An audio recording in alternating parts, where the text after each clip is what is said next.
పేరే నా పేరు పాండు సార్. ఇది ప్రజావానికి వచ్చినావా? ప్రజావానికి వచ్చిన సార్. ఎన్నోసారి రావడం? ఏడోసారి సార్. నేను ఏడోసారి. ఏడోసారి. ఎవరు లోపల సీఎం గానీ డిప్యూటీ సీఎం గానీ ఉంటారు సార్. ఓన్లీ ఆఫీసర్లు ఉంటారు. ఫైల్స్ తీసుకుంటారు. కలెక్టర్కి పంపిస్తున్నామంటారు, లేదంటే ఆఫీసర్కి పంపిస్తున్నామంటారు, సీఎం పేషికి పంపిస్తున్నామంటారు. ఎక్కడ పంపించేది లేదు. ఒక అక్షరం ముక్క కూడా ఇక్కడ మారతలేదు. ఇక్కడ వచ్చినోనికి నాకే కాదు ఎవ్వరికి కూడా మారతలేదు. ఇది వేస్ట్ ప్రజా దర్బార్. వేస్ట్ అంటే వేస్ట్. వాళ్ళ కోసం పెట్టుకున్న దర్బార్ ఇది, కానీ ప్రజల కోసం పెట్టుకున్నది కాదు. కనీసం ఒక అక్షరం ముక్క మారాలి. కనీసం ఒక అక్షరం ముక్క మారితే వాళ్ళ మీద మాకు నమ్మకం ఉంటుంది. మాకు ఇప్పటికీ న్యాయం జరుగుతలేదు. నాకే కాదు, నేను వస్తున్నా చాలా మంది పాత మొక్కలే ఉన్నాయి. ఏమైందమ్మా మీ సమస్య అంటే, మా సమస్య మారలేదు బిడ్డ అంటున్నారు. అదే 7 సార్లు వచ్చినా కాబట్టి నీకే అవగాహన ఉండి ఉండాలి. నేను ఎడ్యుకేషన్ పర్సన్, నాది ఎంఏ బీఈడి ఎల్ఎల్బి క్యాండిడేట్ నేను. ఇంకా అంకోటి కాని పరిస్థితి ఎలా ఉంటుంది చెప్పండి మీరు. అంటే రోజు రావడానికి చాలా ఇబ్బందిగా అవుతుంది. అంటే రంగారెడ్డి దగ్గర ఉన్నది ఇప్పుడు 20 రూపాయలే సార్. వెళ్ళ పోవాలి నేను. ఎట్లా పోతానో చెప్పండి మీరు. 20 రూపాయలు ఉన్నాయి. 70 రూపాయలు 80 రూపాయలు కావాలి వెళ్ళ పోవాలంటే. 20 రూపాయలు మిగిలినాయి. మీరేమో ఇట్లా ఛార్జీలు వేసేసుకొని ఇక్కడ దాకా వస్తున్నారు. మీరు కనీసము అక్కడ ఏంది లోపల ప్రాబ్లమ్ సాల్వ్ కావట్లేదు అంటున్నారు. కానీ వాళ్ళ అసెంబ్లీ సాక్షిగా మా సీతక్క కలుతుంది, డిప్యూటీ కలుతుంది, అసెంబ్లీ సాక్షిగా వాళ్ళు ఒకవేళ సీఎం కనుక అసెంబ్లీ సాక్షిగా కనుక ఇక్కడున్న ధరణి ప్రాబ్లం క్లియర్ చేస్తే 3 రోజులలో అసెంబ్లీ ముందే ఊరేసుకొని చేస్తా నేను. ఒక్కడే చెప్తున్నా నేను, యనమల రేవంత్ రెడ్డి సీఎం ముఖ్యమంత్రి గారికి 3 రోజులలో తప్పకుండా ఇవాళ 26వ తారీఖు 29 లేదా 30వ తారీఖు ఉరేసుకొని చేస్తాను నేను అసెంబ్లీ సాక్షి.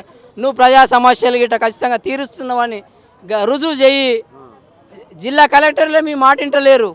ఒక సీఎం మాట, ఒక డిప్యూటీ సీఎం మాట జిల్లా కలెక్టర్లే వింటలేరు.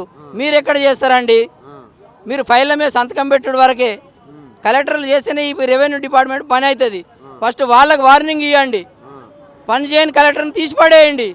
అప్పుడు న్యాయం జరుగుతుంది మీకు.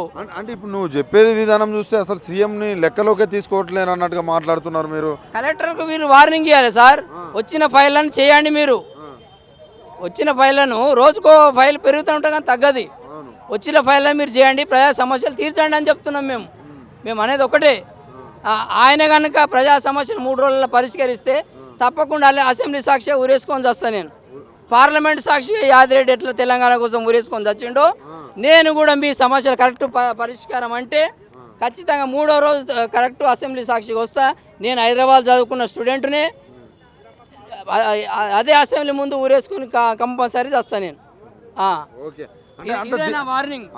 అంటే నువ్వు అంత కాన్ఫిడెన్స్ ఎట్లా చెప్పగలుగుతున్నావు? ఆయన వర్క్ చేయడం లేదు.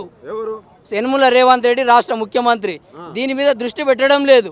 అంతే, ఫోకస్గా పెట్టిండు. తీసుకుంటున్నాం ఫైల్లో అవుతుంది. అక్కడ పోతే ఏమైతే లేదు. ఇట్లా తీసుకుంటారు అక్కడ పెట్టేస్తారు, ఇట్లా తీసుకుంటారు అక్కడ పెట్టేస్తారు. అంతే. 74 కాపీలు జిల్లా కలెక్టర్, రంగారెడ్డి జిల్లా కలెక్టర్ ఆఫీసులో 74 ఫైళ్ళు ఇచ్చిన, ఇప్పటికీ ఒక అక్షరం మారలేదు. ఈడ 7 కాపీలు ఇచ్చిన ఈ రోజుతో, ఇప్పటికీ ఒక అక్షరం మారలేదు. దీన్ని బట్టి మీరు చెప్పండి న్యాయం. మాకు కూడా ఫ్రీ బస్ ఇస్తే ఒక రోజు వస్తాం మేము వీరికి.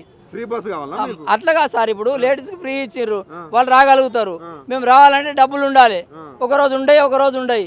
ఎక్కడి నుంచి మేదపట్నం నుంచి నడుచుకుంటూ వచ్చిన నేను, డబ్బులు లేక.